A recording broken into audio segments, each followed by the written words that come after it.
We're coming to you from the DraftKings.com podcasting studios. DraftKings.com, America's one-day fantasy sports site, where it's like a new season every time you play. DraftKings.com. From ESPN's Pod Center, this is NBA Lockdown. Welcome to another edition of the NBA Lockdown podcast alongside Amin Elhassan. I'm Jorge Sedano, and coming up in a little bit, we'll get into LeBron and Cleveland's blowout victory over the Heat and what it means for the rest of the league as that team is playing so well. We'll also get into the Mavs, who now all of a sudden, despite losing, may want some of the Rockets. But before all that, I mean, sometimes in sports it's better to be lucky than good, and this is not to discredit the Warriors, who have been amazing. They're the best team in basketball. They should be the favorite to win the whole thing. They're the best offense, best defense, they're the best everything, best of the best. But in an 82-game season, sometimes you need a little luck on your side, and that seemed to happen yesterday. You buying that it's better to be lucky sometimes than good? Isn't it amazing that the best teams are always happen to be lucky? Maybe it's not luck. Mm-hmm. Maybe they're just good, and in those situations, they come up with plays. You know, I don't know. I watched that game last night. I guess I'm waiting to see what part was luck. Was it lucky that Steph Curry was left wide open, unchecked off an offensive rebound? Again, this is game what? 75 of the season? Have we not figured out, hey, your job, no matter where Steph Curry is, stay attached to him. I don't care if the ball is a foot away from you. Stay attached to Steph Curry. Yeah. But yet somehow he just keeps seeing it getting open. And for that, that three that came off that offensive rebound, take it back a couple plays before that, the play where he grabs a rebound in traffic, sprints to the three-point line and pulls up. Again, what did you think he was going to do? Did you think he was going to, hold down and call a play or something? No, this is what the guy does. So I don't know if that's luck. I think that's just execution. And when you execute things tend to work out. When you don't execute, they don't. He did what he was supposed to do in that situation, Steph Curry. It's kind of like Chris Rock. You're supposed to take your kids to the zoo. What, do you want a cookie?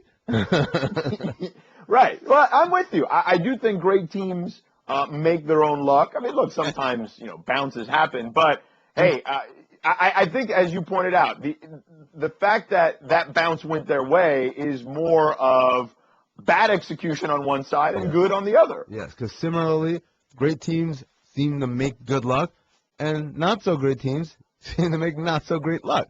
And that's what happened with the Suns. It's a case of, they were up, 4? And they just couldn't execute. They could not. The attention to detail was not there, and that makes a huge difference. Even something like guarding Harrison Barnes with Archie Goodwin. Archie Goodwin weighs as much as I do, and it's not a knock on him. I think he's going to be a fine young player in this league, but he weighs about 180 pounds, and Harrison Barnes is a big dude, man. Like, I plays power forward in some lineups. So it's just kind of like myopic to think, well, they're playing small and we're playing small, so we'll guard them. And again, maybe I'm being harsh on the Suns. Maybe, actually, I think this is another opportunity to say how great the Warriors are. Because, as a good buddy of mine always likes to say, it's not that they play small ball, it's that they play small ball with big dudes. Sean Livingston's a big dude. Andre Iguodala's a big dude. Harrison Barnes is a big dude. Klay Thompson's a big dude. These aren't little guys. It's not like they're running out Monte Ellis and Lou Williams, like in a weird, like the Mavericks will do sometimes. Harris, J.J. Barea, and Monte Ellis. Like, that's small. Yeah. What the Warriors are doing is not small. It's just perimeter ball, I guess is what you would call it. Unconventional, let's call it. Unconventional. Nelly ball. So, on the flip side of this, you've watched the Suns as closely as anyone. What is the issue down the stretch with this team? Because there seems to be a recurring theme here that they continue to blow leads and lose games in tight situations. What seems to be the problem? Is it just bad luck? Is it execution? Is it a combination of both? Because generally speaking, I would say in most lines of work, it's usually a combination of the two. But have you seen anything in particular that sticks out? Absolutely, it's a combination of two. And let's be honest, like some of these other ones, like the Middleton shot that hit the backboard and rolled around and dropped. Right. The DeMarcus Cousins one that bounced high and dropped. The Blake Griffin one I mean, like especially the Cousins and the Blake Griffin one, because that's the shot that you want. You're telling me that for the shot to win, these guys are shooting 20+ foot jump shots, contested. That's great defense. But again, I think as always, we always focus on the last play, and we never focus on how we got to the last play. And I think that's been the burden of the Suns for the last few years is they can play well during the game, but there comes a time in a game when you need to execute. Like, you mess up a possession in the third quarter, not a big deal. You mess up a possession during a pivotal run at the end of the third quarter, can be a huge deal because this is where you gain separation or you close the gap. And the Suns just don't have that attention to detail sometimes, that idea that, we got to get it right every single time in this next little stretch. And again, it's not just them. There are a lot of teams that suffer from this affliction. That, again, is what separates great teams from teams that are average or below average because, again, when you don't have the attention to detail like a team like the Spurs do, like a team like, the Hawks do, I'll throw them in that conversation now, you are basically saying, I better make up the difference throughout the course of the game because if it comes down to we'll start bean counting possessions, you're not as judicious with them as I will be. All right, let's stay in the West now and talk about the Mavs and the Rockets. And the Rockets got the best of them again, but it seems like there are some making the case, including our own Tim McMahon, who covers the Mavericks for ESPNDallas.com, that this is actually a good matchup for the Mavericks, that they should want to play the Rockets. How do you view it? Yeah, here, first of all, the funny thing about this, it reminds me of 2007 when the Mavericks were hot stuff. They, were the best team in the league by the record, and the Warriors basically, I guess I can say this now, the statute of limitations has passed. They tanked their last game of the year, which was against us in Phoenix, because they wanted to play the Mavericks. They wanted to be the 8th seed. They didn't want to be the 7th seed. They wanted to play Dallas, and lo and behold, they went on and they beat the Dallas Mavericks. This is different, though. I don't know that this is a great matchup for the Mavericks, other than the sense that they're saying to themselves, well, I definitely don't want to play San Antonio. In that sense, like if you say, you want to play San Antonio, play Houston, I'm saying, oh, yeah, give me Houston. But not in the sense that, oh, yeah, if you could, give us anyone that we'd want to play against, it would be Houston. I didn't take it that way, I guess. I guess the way they look at it is they would prefer Houston because they play a more up-tempo style as opposed to the Grizzlies because they kind of play that plodding, grinded style where the Mavericks roster is certainly not capable of handling that type of game. Yeah, I mean, I suppose that's one way to look at it. But again, the funny thing for me is Dallas, you're gung-ho to play them. They've beaten you 3 out of 4 times.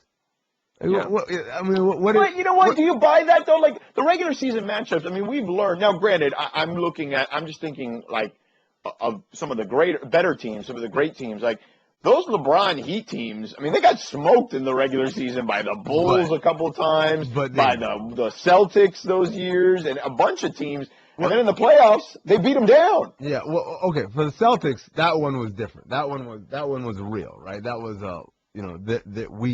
they beat us, and so they got to figure out a way to overcome these guys should they meet them in the playoffs. And, a couple of factors led into that, into them prevailing.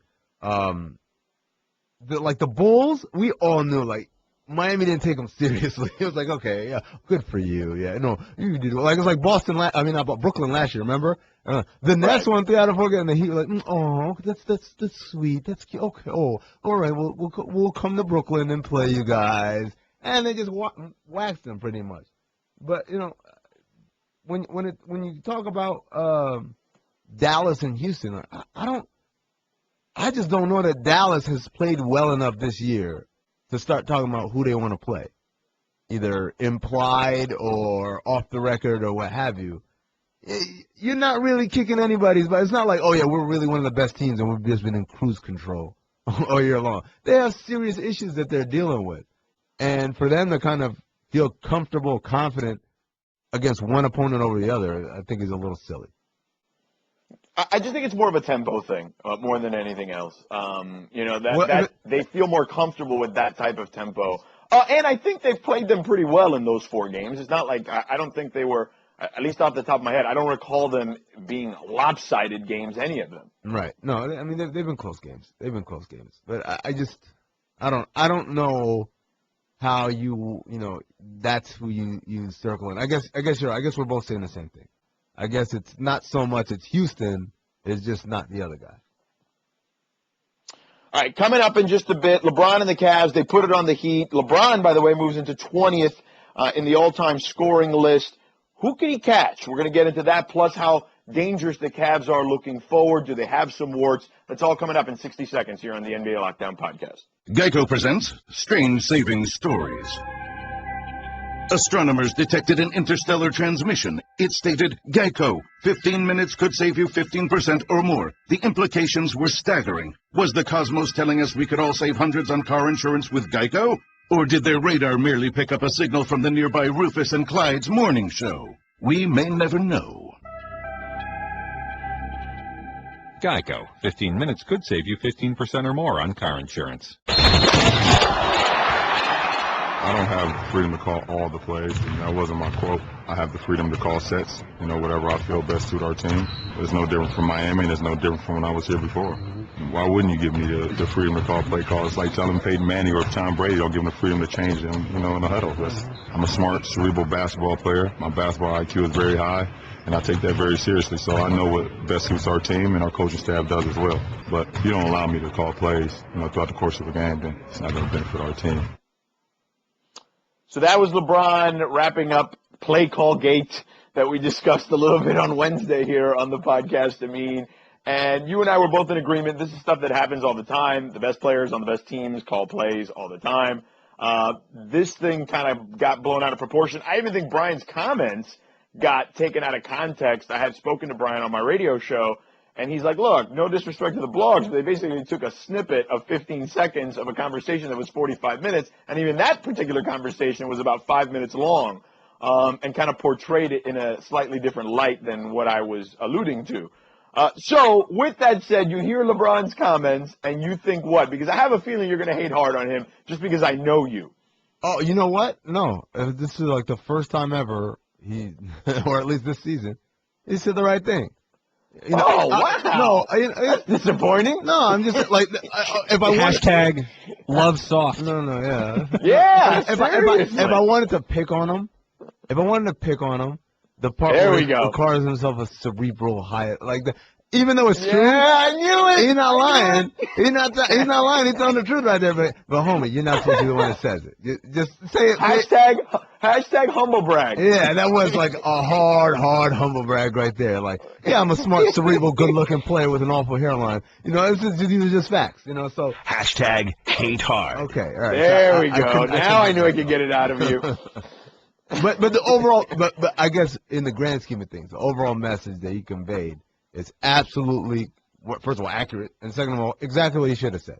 It's not an issue. It's not a big deal, and I agree with him 100%. And I feel sorry for Brian because, again, as Brian said, it was a long quote, a long thing that he said, and Brian didn't deliver it as breaking news. By the way, he was on a podcast, conversation, just like this. Yeah. If I tell that story about Shaq talking about how he could have saved Biggie Small's life, that's not meant to be breaking news. That's just me sharing an interesting story, and Brian was doing the same thing. Right. That game yesterday, a couple of things. To me, I look at the Cavs and I see, look, their offense has been clicking for a long time, so that's not a surprise to me. That Miami team was completely undermanned yesterday. Once Wade went out, you knew that game was over. I mean, it was over before he went out anyway. Those two teams have basically blown each other out on each other's floor 2 times apiece. But you look at the Cavs, do they have any warts for you that you would say to yourself, okay, a team in the East could expose them this way? No. No. I don't think, again, if Miami had been healthy, and I'm not talking about if Bosh was there, I'm talking about just the people that they had available the day after Bosh was out for the year. Those guys had all been healthy. I would have given Miami maybe a 10% chance of upsetting Cleveland in the first round.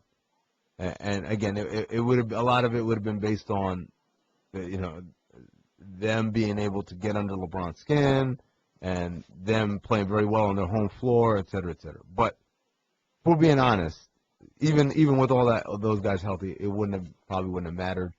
Definitely the way they look now, not a chance. So if you're one of these teams in the Eastern Conference that's not Atlanta, right? Because I think it's the only way you're going to beat the Cavs if you're in the East. You're going to out-execute them. You're just going to make sure that every time they make a mistake, you'll take advantage and strike at the jugular. And if you look around the East, there's only one team that really does that. It's the Atlanta Hawks. Right. That's the only team that I think that can rattle them defensively a little bit. Absolutely. Because the other thing here is this is oddly enough, it's kind of like the Clippers. I think the Cavs are improved defensively, but they are good at defending primary actions. So what that means is we're going to the other team runs a pick and roll on the side.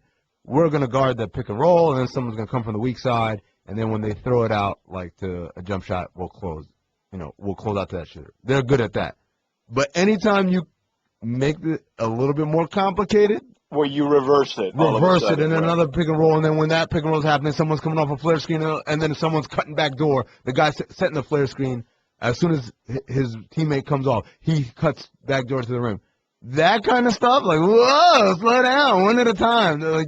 They're not good at defending. I don't think the Clippers are good at defending that either, by the way. Right. But Atlanta is good at reversing everything and swinging the ball from the strong side to the weak side and creating different types of action. Yes. That's why that series will be compelling if they meet. Absolutely. That is why Atlanta is the team that can beat them. But a team like Washington with an overly simplistic offense that takes bad shots, no chance. Yeah. A team like Toronto, where most of their offense is mid-range jump shots from DeMar DeRozan and him getting to the free throw line, no chance. A team like, and then the bottom teams, like, come on, Boston. I mean, Boston, they run creative offensive stuff, but none of those guys have ever been anywhere near a playoff situation. No. They'll just be overwhelmed. And, who else is near the bottom there? Milwaukee. It's very lukewarm. Quick question on Miami, because I've had this argument with a couple of guys in the media. Would it be best for them? They have a top 10 protected pick, okay? Would it be best for them to not make the playoffs, and if they can get outside and be in that top 10 and take the pick this year and just kind of roll the dice and see what happens in the lottery? Or is it best at some point to just give away that pick because it's going to be top 10 protected next year and it's unprotected in 17? As a guy in a front office, what's best in that particular situation? I'm always of the opinion that making the playoffs is a good thing. First of all, it's good for your players and your coaches. It's a morale boost, a confidence boost. It says what we've been doing is meaningful, and we haven't just been kind of messing around for no reason. Obviously, your owner likes it because you get at least 2 home dates, and that's couple million there. Couple million each game. That doesn't hurt. And then also, I think, even with that pick, you're still kind of looking at. Let me take a quick gander at the standings here. But if they miss the playoffs as the 9th seed in the East, I think they still kind of fall. They still got to give it up. Yeah. So this idea that but maybe the ping pong balls will save us, like that's not very realistic. So again, if you're Miami, you want to make the playoffs, and that's, by the way, what I said was kind of applies as a front office person in general. For Miami in particular, I think everything about their culture is not about laying down, right? No excuses. We don't, and we trust the process and all these things. So to kind of pull the plug on the season would run contrary to everything they've been preaching. And again, this is where I put on my my management hat from my management degree, organizational behavior, culture building. Like, this is their culture. You can't do something that goes against the culture, even though it may present a short-term gain. And in this case, it's not even doing that, but the potential for a short-term gain. They're better off at this stage making the playoffs. Now, if they were 15 and 60, that's different. Obviously, you want to make sure you get the best possible pick you can get, but not in this situation, not where they're at right now. Well, and especially because Riley doesn't care so much for the draft. Like he's hit one time, with Dwayne Wade and a couple. Caron Butler was a nice player or whatever, but the Michael Beasley experience has soured him. And it's funny because he keeps going back to Michael in desperate situations. He keeps going back to Michael. Actually, last year they brought Michael in because LeBron wanted Michael. But yeah, this time around they needed bodies. You know what's funny though, like. The thing about that is, even when we like to say, the Heat don't draft well, but you look around the league, there are some guys that they've Darrell Wright, for instance. Darrell Wright was a pretty good player and a pretty good pick out of high school. Player. Yeah, out of high school. I mean, he had a pretty good year. Now I'm cheating and I'm going through some of these names, and the Heat have done best. Look, this is what Riley does best. Riley does. Rasul Butler. Rasul Butler was a good pick. Yeah, he's a decent player. They drafted him in the second round. Look, what they've done best throughout Riley's career, you go back to the Knicks, especially there too, where he helped kind of find guys like John Starks and Anthony Mason and whatnot. He's good. Udonis Haslem is like that. Like they can mine guys who are undrafted and they can build them into something. They turned Joel Anthony into an NBA player that could do one thing good, which is play defense and block shots. Right. They're good at that. And Pat's great at luring the disgruntled free agent superstar. Like that's just kind of not even that. Done. He's good at home run deals. Alonzo Mourning, I guess he was disgruntled, but that was a home run deal. Yeah. Tim Hardaway too. Tim Hardaway was disgruntled. You're right. Jamal Mashburn was disgruntled. Okay, maybe you're right. They are disgruntled, but he's good at landing home run deals. Shaq was disgruntled. No, I'm feeling that sense. You got a point. Setting a trend here, but LeBron for that matter. Yeah. No, absolutely. And Chris Bosh. Even Chris Bosh, because he said, not my quote, Canada, don't get mad at me. Bosh's quote at the time, they don't have the great cable up here. Yeah, he did say that. I remember that. Hashtag We the North. hard. Oh, man. That's Bosh hating hard, not me. I love Boshy. I love We the North. I'm just trying to, relay the historical aspect of it. Yeah, that's a good point. He is good, but I think the better point is, because I think people believe, anyone can do that. You live in Miami, of course you can do that. But the more important point is, Pat Riley has a history of finding these diamond in the rough kind of hard scrabble dudes. So guys like you said, Starks and Mason and Anthony Bonner and Bruce Bowen was a guy. Right. Bruce Bowen is an excellent example, right? Bruce Bowen before he was the Spurs was with Miami. Yep. Udonis Haslem, right? There's those guys. Yeah. I mean, look, Hassan Whiteside. Yep. And he did it again. And he added another disgruntled star and Goran Dragic. Man, you're pretty good at this, George. I know a little bit about Riles after these many years. A book coming soon? Yeah, but look, LeBron was disgruntled, obviously, and back to LeBron and this part of it. All right, so he hits the 20th position on the all-time scoring list. He passed Patrick Ewing with a little hook shot, I might add, which is certainly interesting. Where could he go? Like, what do you think is LeBron's ceiling on the scoring list? He could potentially, if he averages 27 points a game for the next 6 seasons, he could be number one. 27.4 points per game is what he's averaging right now. Now, I don't know if he's capable of doing that at 35 and 36 years old. Exactly. Yeah, that's a lot of points. And by the way, the other thing we want to point out is LeBron, it's not like Kobe, right? If you told Kobe, and I'm sure they did, because he pretty much did that. If you told Kobe, hey, man, you got to average this much to get to this, scoring, he's doing it. Kobe's jacking him as many shots as he wants. He don't care about percentages, efficiency, none of that. Like, I'm going. LeBron, it's kind of weird to say he's a great scorer. At his root, I don't think he likes scoring. He's a guy who enjoys. He likes creating plays. Yes, he likes passing a lot more than he likes scoring. Yeah. And so to ask him to average, 27.5 points per game when he's beginning to slow down, because we've already seen that this year. This is the first year I think we can say that if LeBron ain't trying, he's really not as elite as he is when, as we're accustomed to seeing. So pretty much he's got to try from here on out just to be great.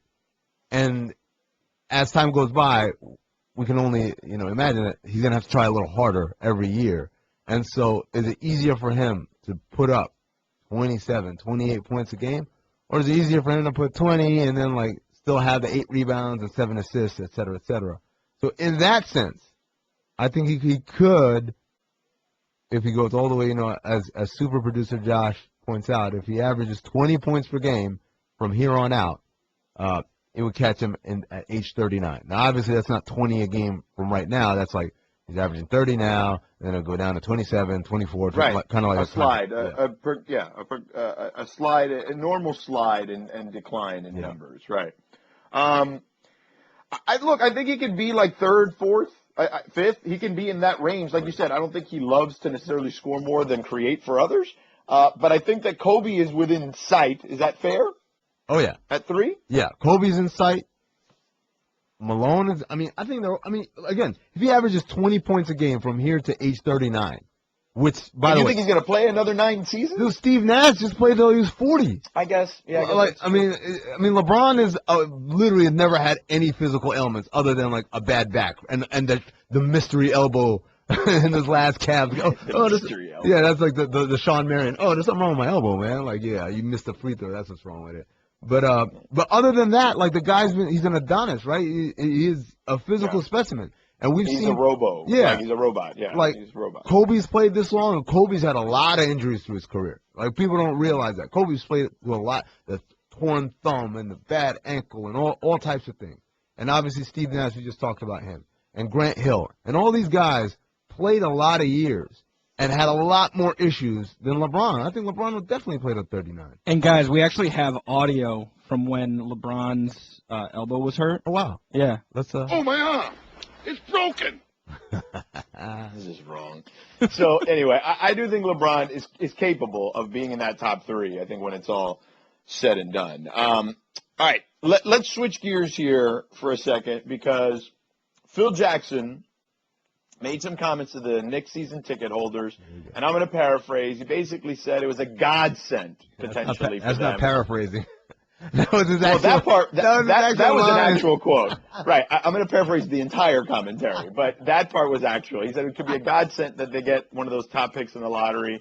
And I think that he basically started to intimate to them that between the lottery pick and that the free agency, they've got about $25 million to spend next year, and they'll have some more money in 2016, that they can build this thing back up. Now, look, I don't know what else he's supposed to say at this point, but we've heard rumors they'd be willing to trade that top pick if it's not the guy that they necessarily want in that lottery pick. So what do you do? What do you do here? Do you buy what he's saying? Because New York is not necessarily the city that enjoys the doing things the right way. And what I mean by that is taking the long view approach on things. They want the quick fix as soon as possible, and they want it done yesterday. So I don't know if they have the patience for a rebuild here, per se. Oh, man, there's so many things that were wrong with this story. The idea that said Jackson was asked by the moderators, not even a fan, someone who works for MSG, said he knew who he'd like to draft if the Knicks land the top overall selection. He said, I do. Come on, man. Look, other than the year when, Anthony Davis was coming out, there's never a situation where you should know exactly who you want to take on April 2nd. There's so much more than what they did on the court. Background checks and talking to teammates and high school coaches and talking to dudes from the block and seeing who he likes to hang out with, and does he smoke? His teachers, right, just to see what he's like when he's not on the court, right? All the trainers, all those people, right? Yeah. I don't think fans understand this, and I guess the president of basketball office of the Knicks doesn't understand it either. The work starts now. It doesn't slow down now. It picks up now from here all the way up until literally that last week. Again, other than those years where, look, we all knew Anthony Davis, hands down, best player. There's not even a question. We're just crossing our T's and dotting our I's just to make sure, okay, he didn't murder anybody in Chicago, did he? Okay, he's fine. But other than that, if you look at almost every other year, last year was number 1 overall pick was between Embiid and Parker and Wiggins. Again, That wasn't a no-brainer. There's a lot of homework to be done. And I would say this year's the same thing. Is it Towns? Is it Okafor? Is it D'Angelo Russell? Is it, Moutier? Even if you just keep it to Okafor and Towns, there's still a lot of work to be done. You can't say on April 2nd, I know who I want to draft. If you do, even if you get it right, you got it right with the wrong process. And ultimately, that's what this thing is about. You got to have processes in place. It's not a gut feeling, and it's definitely not based on whether the guy got ass or not. Yeah, Charlie Rosen. I'm going to holler at you. Hit him with the hate hard. Hashtag hate hard. I'm with you. And look, this was the stuff. I was on Mike and Mike the day after he was hired, okay? And Golick and I interviewed him, and one of the questions I asked him was, look, you're a great coach. No one would deny that. You're arguably the greatest of all time. And if we're looking at titles, you are the greatest of all time. But what makes you think just because you've been a great coach, you'll be good at this? Like, what qualities do you have, and what are you trying to emulate? And he kind of gave me I think he was a little perturbed by the fact that I brought that up. And then and the way I phrased the question, he seemed kind of annoyed by it. But I thought it was a valid question to ask, and he kind of danced around it. And he talked about just kind of who he's been around over the years and yada, yada, and taking up, learning from these guys. But based off what you're saying and based off what he's saying, it doesn't sound like he learned very much. It's not even that. There's a difference between hanging around. It's like me. I've been around some of the great coaches in the game. If you told me to go coach, dude, I'm not qualified to do that. Because while I know things and I can speak the language, I can recognize plays, I know I am not into the details, the nitty-gritty details of being a successful coach. I don't have that because I haven't done it, and I'm not around, like, working with people who've done it on a daily basis. And I would say the same thing for Phil, man. It's one thing to say, yeah, I was around, I know he wouldn't say this guy, but Jerry Krause. I was around, Jerry West and Mitch. Yeah, but you weren't really. You'd walk in the office and say, what do you guys think? All right, cool. And then you get on a road trip. And you don't see all the stuff that they were doing while you were gone. It's the same thing when players who have never coached, never done anything, say they can coach. Well, why? Well, because I played for Pat Riley and I played for, Greg Popovich and I played for Phil Jackson. All right, that's cool, except for the fact that when practice was over and you got your shots up, you went home. Those coaches in there, they went and watched film for a team that you're not going to play for another 5 games and taking notes and all this stuff, and sitting in on meetings and discussing how we're going to guard this, how we're going to defend this action. What if we have so-and-so do this or so-and-so do that? And so there's a whole world that happens behind players' backs from when we left practice at, 1 o'clock and when we showed up either at game time that night, a few hours later, or the next day for practice at 10 a.m. There's a whole lot of work that happened that you guys didn't see, but you think you're working hard because you were there for that few hours, and you were working hard in that few hours. And to be a player, that's exactly what you need to do. Same thing here for Phil Jackson. Yeah, he's seen Jerry West, but was he going on scouting trips with him? Was he sitting in those meetings with the scouts? Were they watching film as a group, over and over on these prospects, trying to project something that a kid may be able to do 3 years from now, 5 years from now? He wasn't doing any of that stuff. Yeah, no, I'm with you. I just think that I've always kind of been one who just kind of wonders out loud, like, what is he doing here? Like, what has he done? What has he learned? How has he figured out how to do this? And I don't know if learning on the job is one thing, but it's a little more difficult to learn on the job under that particular microscope in that particular city with that particular franchise, and if you're that particular person. So I just feel like this. I thought from the beginning this kind of has a recipe for disaster. Yeah, with limited guidance, right? That's the main thing here. Like, so I'll give you an example. Bob Myers was an agent. Bob Myers is the GM of the Warriors. Bob Myers, yeah, he's negotiated and he's watched players and he actually played at UCLA, but he'd never been a GM before. So what does Bob Myers do? He gets Jerry West in the fold. And that's not to say Jerry's calling the shots, but Jerry's a guide for him. Jerry's someone who's been there, who's done that, who can guide him. And obviously you got Travis Schlenk, who's the assistant GM. He's been in Golden State forever. And Larry Riley, who originally was the GM and is now a scout for them, he'd been a GM for a few years there. So you had enough people around where it wasn't everybody's first time at the rodeo, right? When I was in Phoenix, and the group they replaced Steve Kerr with, that was their first time at the rodeo. Nobody in there had any experience doing, like, running a front office. Yeah, they'd seen it. Yeah, they've been around it. They didn't have any experience. And so that's the difference. And when I say, like, Phil Jackson, I'm not saying Phil Jackson is incapable or incompetent or any of those things. I'm saying, like you said, he's learning on the job in the toughest market in America, pretty much, to learn on the job. And he really doesn't have, like, a bunch of dudes who've been doing it for a while to kind of give him that guidance. He's got his guy Clarence Gaines, who was a scout for them with the Bulls. Again, a knowledgeable guy. He knows talent evaluation. He's been around the game for a long time. But, he really hasn't done the nuts and bolts of running a front office. Same thing, Steve Mills. He was really the president of Madison Square Garden, big picture kind of guy, and had been on the GM job 1 year before the Knicks, of course, being the Knicks, decided to make a change again. So that's the main thing. It's like, it's not enough to say I was around some guys. You got to have them dudes there with you to kind of hold your hand a bit in the beginning. And then after a while, you can do it yourself. Yeah, I'm with you wholeheartedly. But, yeah, it just didn't seem like he surrounded himself initially with the right people either, as you pointed out. Last thing here before we go, Billy Donovan considering the NBA again, because, that last stint went so well. It was like 7 minutes, I feel like he was the head coach of the Orlando Magic. Why would you do this at this point? I mean, are you just bored? Who's the wife for? Are you worried about Cal? Who's the wife for? Is the wife for Billy or is the wife for an NBA team? Both. Okay, let's start with the NBA team. Why? What has this dude done to show that he's a great coach? Why? Yeah. Nancy Kerrigan wants to know. Jeff Gillooly ain't walking through that door. I've been sitting on that reference for so long. But let's be honest, like I just don't understand. Like, there are a lot of great coaches in our league right now. Guys who are assistant coaches right now, guys who maybe were in and now they're out. Why do you turn to Billy Donovan? What about his style screams, translate great to the NBA? Yeah, guys will really respect his intense style, right?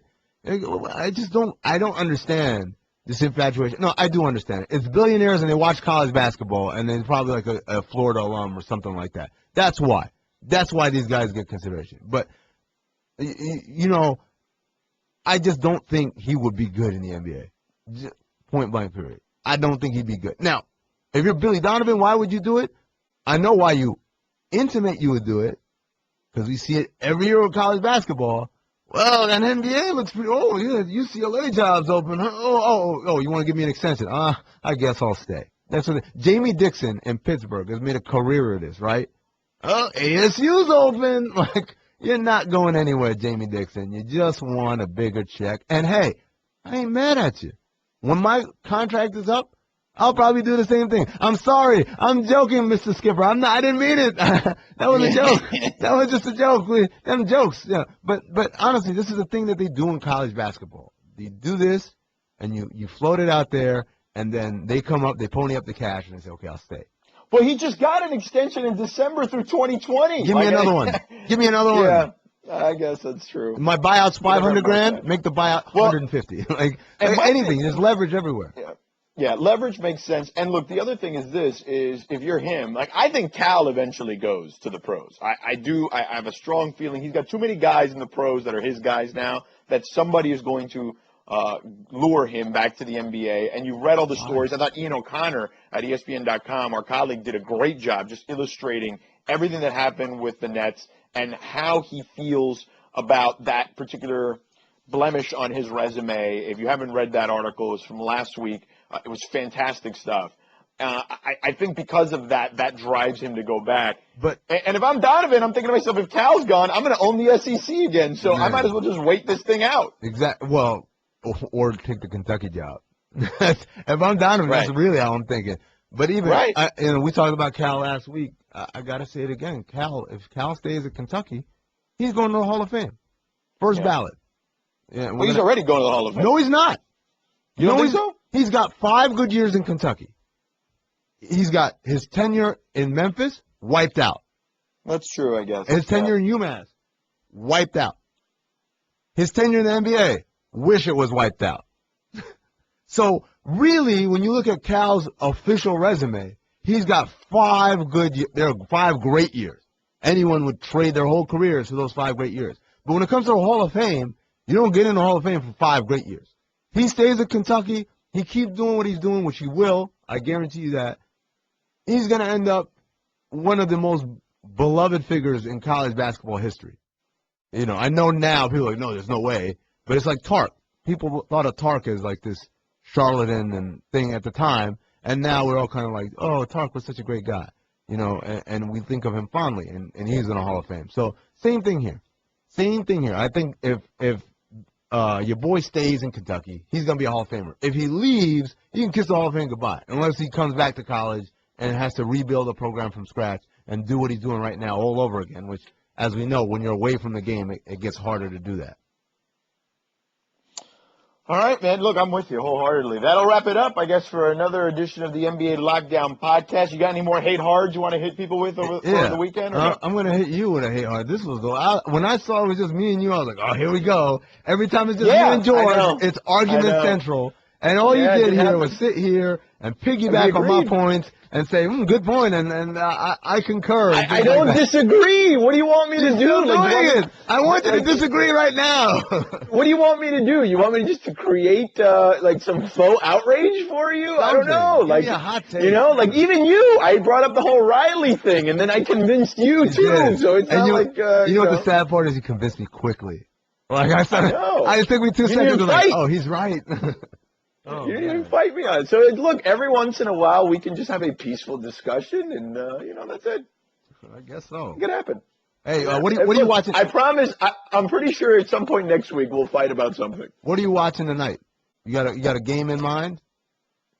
I haven't really thought about tonight yet, because I'm going to be on the air tonight, so I haven't, so usually, like, I'm kind of watching a little bit of everything, and then I'm focused on, when I get home, I'll focus on one particular game. I'm going to go catch the League Pass and see what's up. I'm catching Bucks Celtics because it has immense playoff implications. But here's the funny thing: the better game is Thunder Grizzlies, and I believe that's on our. Is that on our air? It is on our air, according to Super. It is on our air tonight. So that's a big game because the Grizzlies are trying to move up to 2. And why would they move up to 2? So they don't have to play the Spurs, who are the 6th seed. They want the Mavericks. They want the Mavericks. Yes. Everybody wants the Mavericks. And the Thunder, even though we've kind of like patted them on the back and said congratulations, they're still really not out of the woods quite yet. They still got some, they got a game and a half over New Orleans. They still have to play pretty much. They have to end the season and play it out. And so, great drama all around the league. Well, Hornets Pacers too. 7 o'clock, first game of the night. Another playoff implications. Absolutely. What's the deal with Paul George? I'm seeing him do Papa John commercials. He's not on the court yet. What happened to that? I want to believe that they shot it like a long time ago. And does he actually do anything in the commercial? I know I've seen Papa John kick the ball into the basket. Does Paul George actually do anything? I don't think he does anything. All right. Well, then, you can walk in a commercial. That's not that hard, is it? Right. Well, I mean, he's practicing, right? But is he in contact drills yet? No. He's just out there kind of just doing 5-on-1. They wouldn't bring him back for the playoffs, would they? Well, like up until this Durant thing, it was like, well, he's any day now. And now, like, it sounds like, well, maybe we should take a step back. But you never know, man. You get a team up, you up on a team, you steal game 1 on the road or game 2 on the road. You come back home. Maybe you bring him out for game 3. Maybe just let the crowd get into it, get crazy. Do the Willis Reed thing, I don't know. Yeah, all right. I'd see. Look at that. You still didn't even disagree on that. We're so lame today. All right. Have a good weekend, bro. All right. He's Amin Elhassan. I'm Jorge Sedano. You've been listening to the NBA Lockdown Podcast. Enjoy the games this weekend, and I promise Amin and I will fight at some point next weekend. Take care. Thanks for listening to NBA Lockdown on ESPN Radio. For more great podcasts, check out the Pod Center page on ESPNradio.com.